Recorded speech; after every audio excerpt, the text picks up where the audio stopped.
So in compliance with the spirit of this place of thinking big, open, freely, and truly disciplinary, I would like to talk about the topic that is very different from, well, it's rather different from my PhD studies in computer science, but it definitely fits the scope of this event, of this TED event at Jacobs University, which is about educating concerned citizens. And I would like to talk about the new emergence of a new field of large-scale information processing. Information processing that I think will, in the first place, affect our approach to history. How do we approach history? What is wrong with our approach? Do we learn from our past mistakes? And what can we do in order to change the situation?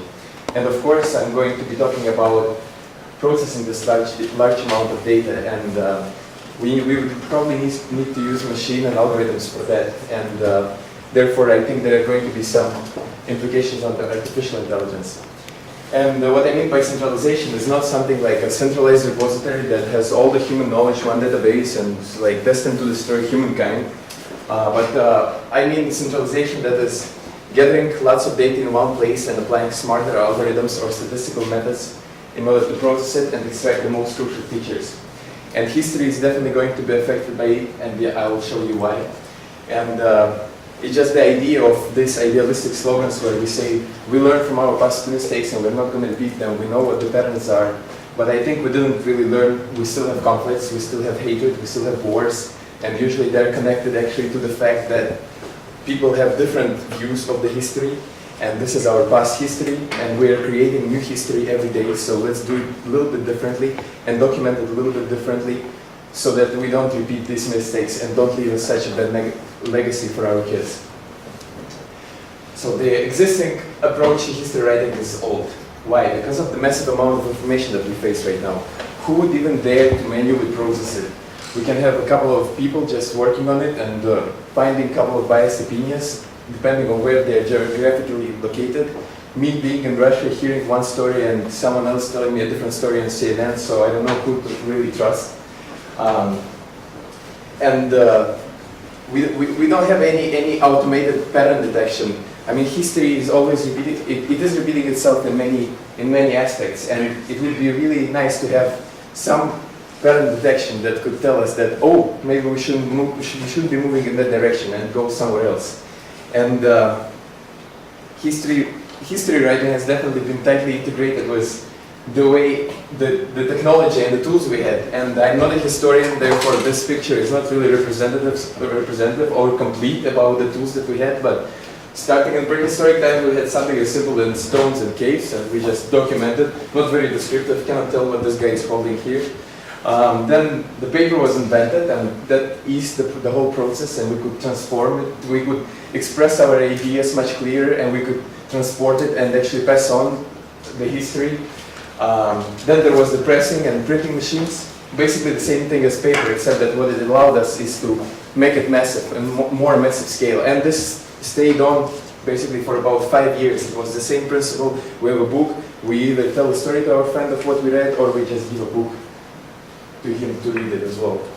And what is different probably from the end of the 20th century is like the computers, smartphones, and most importantly internet, like something that connected us fully and closely. And with the introduction of new tools, we also realized that we are basically decentralizing the creation of history. So how it was up until the internet arrived is we had a couple of historians, usually some very noble people, especially back in the day, writing what they thought was the truth. And they had very biased opinion, I would assume. It didn't represent what the masses were and what each single individual's contribution was. And now all of us are contributing to history. We're all writing a small piece of this history. And we have, more importantly, we have perspectives of millions of people on the same matter. We have different languages, everyone has access to, well, not everyone, but many people have access to the internet, and it will only grow. So we need to consider as many opinions as possible when we write our new history that we would like to leave for our kids in the future. And of course, with the transformation of communication models from past to present, where we had all these stages, and I'm missing many of them apparently, but just to demonstrate you the idea of where we had mouse to mouse, and all the way up to tweet or like to like, where we just basically state our idea by pressing a button and we kind of approve something. With the development of these models, we also experienced the increase in the signal-to-noise ratio, which means that previously there was more important information, and now we have lots of information, but also lots of noise, lots of relevant things, like I ate potatoes for breakfast. I mean, we don't need to store this for the future history, and we don't want to leave this for our kids. And this constant shift in our concentration of the current events, on how quickly we forget about things, it also introduces a natural problem of the fact that we are losing interest in our past. And this is normal. It's not only we get lots of data right now, but we also just concentrate on these events. So we don't have people who would be actually interested in preserving history and documenting only the core of what we need to read. And the solution is, I see, at two different levels. One is basically personal. It's basically writing the history of a human life. And there is a solution. There is Facebook, there is Google+, whatnot. You can use different sources like Twitter, and you can store your own personal information. But the bigger problem is the global perspective. And why do we need a global perspective? The point is that the world right now in this space is going through a huge transformation of where we have clusters of nations, of people called nations, and they're delimited by borders. And this transformation takes us from these borders, using internet, to create clusters of people who are connected by their interests. The world is converging. We always hear that. But how I see it is that we are going to have people distributed all over the world, but they have common interests, and they form their own clusters, and they will be writing their common history. And I think that when we write this common global world united history, we need to have a wide, we need to encompass as many opinions and as many views as possible in order not to bias and to install biasing into our kids. And only through this global perspective we can become aware of the reasons behind certain actions, events on a global scale, and prevent them from reoccurring again. So I'm just thinking that the future model shouldn't be just historians, but it should be historians plus algorithms, because algorithms are going to be necessary in order to process this data. And now that since I mentioned algorithms, but someone may argue that algorithms are probably bad and they can also introduce biasing and so on. And but let's see what this means. Like, could it be actually real? Like, what components do we need to have in order for this approach to succeed? So I think that there are simply two main components: is the large amounts of data, and large amounts of data and algorithms that we could use to process this data. And for data, I think we shouldn't be really concerned. There are two types of data: the old data and the new data. The old data is basically everything that we produced up until internet arrived, and before we started actually digitizing all information directly and putting it onto some servers. But there is also an effort by Google, for instance, to scan and digitize books and store all this knowledge. Well, the new type of data, the things are much better, especially in the developed countries and the languages connected to the developed countries, like English, German, Japanese, and so on. The developing countries, however, are losing more of their history because they don't have means of digitizing their information from the very beginning and storing it for the future. Regarding algorithms, the simplest thing could be probably something as statistical approach to digitized data. So what I mean by statistical approach is something as simple as counting occurrence of a certain word or word combination throughout printed history over the past 20 years in 20 different languages, and how do they correlate between different countries or to the events that were happening at the same time vicinity. Some of you may have heard about something like Google Anagrams, where they have digitized many millions of books, and you can actually go and play and just see. But this is very, very simple. What we need is something more complex than that, and that would be actually some machine learning algorithms and natural language processing. And this may seem to be really hard for the things at the moment right now, but with the most recent developments in the fields, and the examples like Siri, most of you have heard in the news recently, which can understand the context and can understand humans' language, and can understand queries in a human-friendly language, can process and can actually give you results.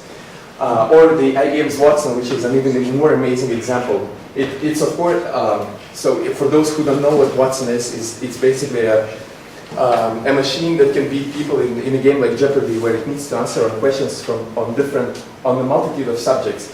And what's behind Watson is some supercomputer. And it's estimated there was that approximately in the period of 5 to 10 years, we are actually going to be able to get something as Watson into our houses. This is according to Moore's law, and it really seems to be amazing, but we can get a machine like that that could actually query, if we query it, it could produce answers for us in about 10 years.